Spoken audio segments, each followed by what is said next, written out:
तुमचा व्यवसाय अजूनही लोकांपर्यंत पोहोचत नाहीये? आता चिंता नको. टाइम्स ऑफ महाराष्ट्रवर करा तुमच्या व्यवसायाची जाहिरात आणि पोहोचा हजारो ग्राहकांपर्यंत. ब्रँड वाढवा, विक्री वाढवा आणि मिळवा नवी ओळख. आजच संपर्क करा 78 87 77 66 68. पालघर स्फोट प्रकरणानंतर डॉक्टर नीलम गोरे घटनास्थळी औद्योगिक सुरक्षिततेवर भर. पालघर जिल्ह्यातील वाडा तालुक्यातील कोणसाई गावात अनधिकृत फटाका कारखान्यात झालेल्या भीषण स्फोटानंतर विधान परिषद उपसभापती डॉक्टर नीलम गोरे यांनी घटनास्थळी भेट देत पाहणी केली आहे. या दुर्घटनेत 2 कामगारांचा मृत्यू झाला असून काही जण गंभीर जखमी झाले.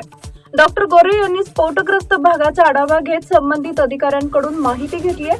त्यानंतर त्यांनी वाडा येथील शासकीय रुग्णालयात जाऊन जखमी कामगारांची विचारपूस केली व त्यांच्या कुटुंबियांना धीर दिला. पीडितांना शासन स्तरावर मदत मिळवून देण्यासाठी पाठपुरावा करणार असल्याचं त्यांनी सांगितलं आहे.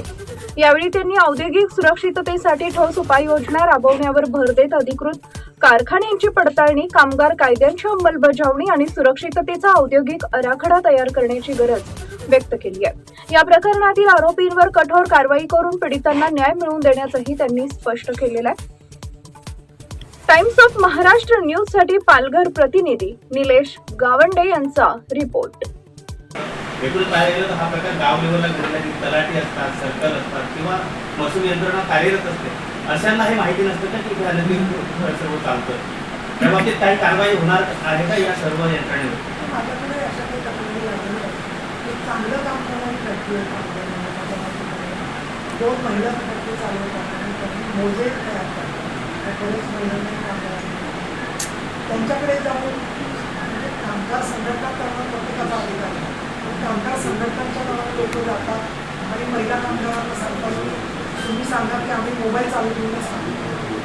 तर मला तुम्ही सांगा की शिवण काम असेल, फॅक्टरीचं काम असेल, 2 तासांनी 1 तासांनी घरी मोबाईलवर बोलून त्याला परवानगी होणार. अशा प्रकारची अवघडच्या भाषा वापरतात महिला मॅनेजर्ससोबत, त्यांना धमक्या देतात. मग अशा गोष्टींच्यामध्ये सुद्धा लक्ष त्या माहिती असून आपल्याला सुद्धा निष्प्रभ टाळते येतं. त्या दृष्टीने सगळ्यांनी एकत्रित काम होणं गरजेचं आहे आणि म्हणून त्याचा समन्वय पालकमंत्री स्तरावर, विभागीय आयुक्त स्तरावर, जिल्हाधिकारी स्तरावर जर का झाला तर त्याच्यामध्ये आपल्याला परिणाम